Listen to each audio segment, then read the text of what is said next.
Hello everybody, welcome back to our channel. Just gonna pour a little bit of wine here that on one of my wife's last videos there, she made some really awesome raspberry wine. But anyway, welcome back to our channel, Kelroon61 channel. I am Kelly and I run this channel with my wife Mayroon, and I would like to introduce to you this little guy's named Kelroon. And it's a combination of my wife and my name, Kelroon. So that's where this little guy's name comes. That's who our channel's named after, is this little guy. So it's a combination between my wife and my name. So, but anyway, I want to thank you for all your support from our last video. I read all your comments and everything like that. That was awesome. And if you like this video, please like, comment, and subscribe. So let's get at it, Today's video, you can tell from the title, is called The Chinese Communist Government versus Democratically Elected Governments.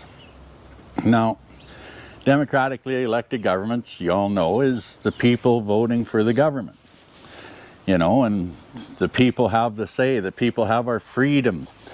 You know, we're gonna vote for our guy and they're going to do good for us. Well, and then there's the communist, the Chinese Communist government. And they get together in their little parliament building or whatever it is. And the government officials vote for who they want their leader to be. So they, you know, it's quite a peaceful thing. And they rally for a little while to go back and forth for you know, who they, you know, I want to be, whatever. I don't really, in the end, the government officials vote for who they want to be their leader. That's how it's done in China. And in Canada, you know, like I say, we vote for our people. We have people going out months ahead of time, vote for me, vote for me. And but in the end, I'll start off with Canada. I live here in Canada. I'll start Canada. In Canada, our election, basically, we know who won the government. The time moves from east to west, and by the time it goes from Ontario to Quebec and then comes westward into Manitoba and everything, it's all said and done. The West really has no say at all in what happens with our Canadian government. We have very little say in it. In Alberta, we are very we got a lot of money in resources, and the federal government takes that and they hand it out however they see fit, which isn't very fair. But anyway, that's not what this video is about. And the USA elections, they're free elections. When Donald Trump won his election a few years back, you know, everybody was quite surprised. And Hillary had more votes than Donald Trump. 3 million more votes than Donald Trump did, but Donald Trump won the election, and it's their democratically way of doing it. So people were in an uproar. They're going to leave the USA. I'm not living in a Donald Trump world. And, you know, lots of actors and, you know, people like that were saying stuff like that. Nobody ever left. You know, the big talk, no action. That's just like our governments, a lot of talk, no action. So, but yeah. And, you know, when our democratically elected elections happen, we got half of the people win, half of the people lose. So in the end, what happens? They're still fighting each other. And that doesn't stop for the next 4 years. They're, oh, we're going to get you. He's done this, she's done that. You know, they're always after each other. Nobody's ever happy. They run it like a kangaroo court. You know, or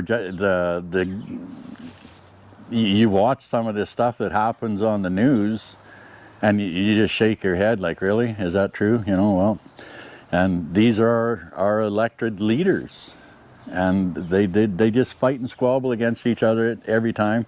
They never get together to to help the people out, really. You know, our cities, and you know, I've seen pictures of, you know, Hollywood and stuff like that there. A lot of it hasn't changed in years.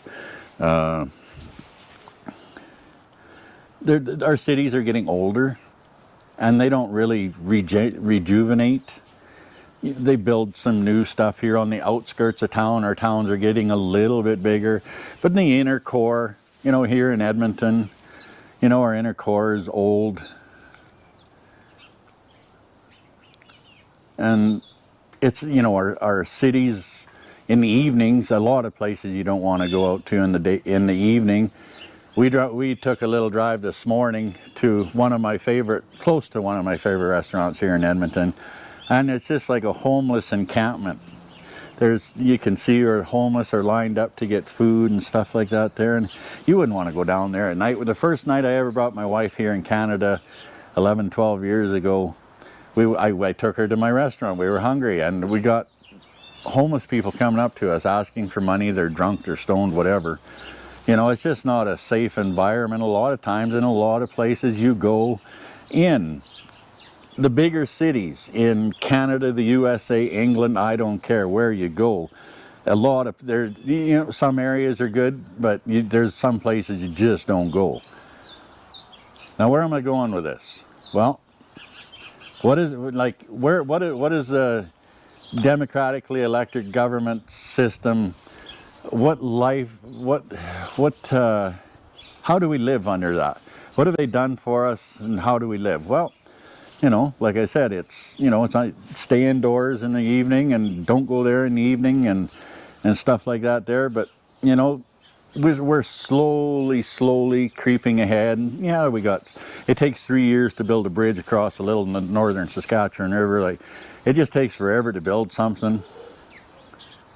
Okay, like I said, where are we going with this? Well, what is China, the communist government, that their government officials pick their leader?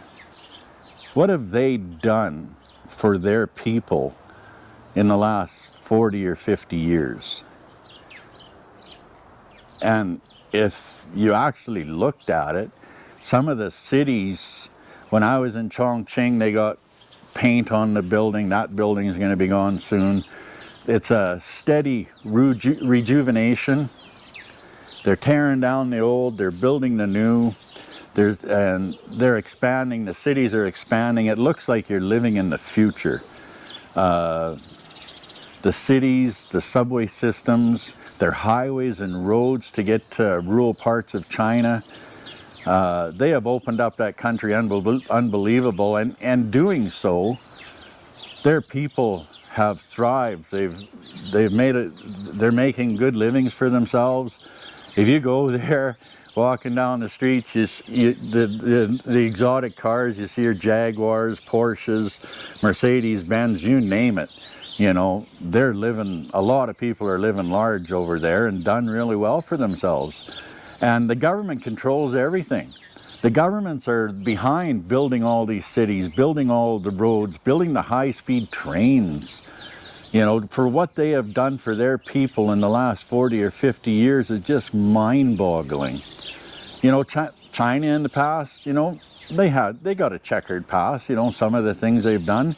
But who doesn't? No government is perfect. If you look at our Canadian government, you know, just what we've done with the residential schools in the past, and if you want to go down the list, there's a list of horrors that you could go through. What the Canadian government's done to people, what the USA government's done to people, what the Catholic Church has done to people. You know, more people have died over religion than anything else in the world. But, you know, China, they've done really good. China has made a very clean, safe, prosperous environment to live in. And that's why I'm going to retire there. You know, it's going to be like living in the future, like hop on a high-speed train that goes 300 kilometers an hour, and in no time at all you're going to be in another city, wherever you want to go. There's no restrictions, really. What you can do right now with COVID, you know, they're still traveling around. They get their little tests before they hop on the plane or on the train, and you got a little QR code on your phone, and as long as you're doing all that, you're safe to travel around the country. But they're doing their best to control what's happening. So, you know, and eventually they will open up. So, you know, what's wrong with having a few rules that you have to follow? And some people might say that's pretty harsh. Well, you know, in reality, you know, China's got some pretty harsh rules. Don't do this, don't do that, and don't do that. Okay. So what does that give you in the end? Well, in the end, that gives you a very clean, safe, comfortable place to live in. You know, and what do we have here? What do they have in the States? Canada's pretty small and mellow compared to what the States is. So I'm just going to use the States as an example. You know, everybody in the United States, we need our guns, we need our guns. They go to bed, their guns right by their bed to feel safe. There's a lot of big cities in the States and Canada, like here in Edmonton, like there's all the big cities, like it's just not a safe environment that you, in China, you can go to any city at any time, morning, afternoon, night, and it's reasonably the same thing throughout. You know, you don't have, as soon as the sun goes down, you don't have to head for the hills and get to your house before all the undesirables come out and start begging, and you know, it's just not a pretty sight. What I seen this morning at 11 o'clock today, it's not a pretty sight. You know, a lot of people are not doing good. And what would be the harm in having laws that people actually have to follow? Having a drug law where people actually have to follow. Now, where would that get us? You know, there's a lot of people out there that function rather well doing what they do, but there's a lot of other people that can't function with doing their little pastime there, and you know that eventually they end up homeless on the streets and begging for money, and they're just looking for their next fix. Like, what the hell kind of life is that? And you don't see that in China. So I don't know. I think living in a democratically elected country, where has that gotten us? Not that far. You know, we live fairly comfortably, and we got laws that you can and cannot follow if you want. You can go shove a pie in the Prime Minister's face if you want. Nothing will really happen to you. You'll get a lot of thumbs up on social media probably. You know, and compared to a communist government that have strict rules and laws that everybody follows, that turns out to be a pretty darn good place to live. And that's why I can't wait to live there. That's why we bought a place there to retire in, and I can't wait. You know, I'm sure ruffles up a lot of feathers for a lot of people, but on my last video I had a couple of comments, a couple of people that didn't like what I have to say, and I'm sure there will be a lot of you today that don't like what I have to say. But what did they say? Why is it so hard to say that China has done better than us? There's a question for you. Why is it so hard to say China has done better for us? And people they won't agree with that. If you've never been there, you'd never agree with that. The China government, they oppress their citizens. You can't do this and you can't do that. Well, not really. If you go to China, you're allowed to do just about anything except for drugs. And their crime rate is down. You can't go into a store like you can in the States, and as long as you steal under $900 worth of stuff, don't worry about it in the States. Don't touch them, leave them alone, they're dangerous. In China, they don't have a limit. You steal just anything in China. Well, like I said last video, if you're a bad person, stay at home, don't go to China. And that's why I can't wait to live in China. And I guess I don't really know. I guess that's it. I could keep rambling on, but I think I'm just going to say the same thing.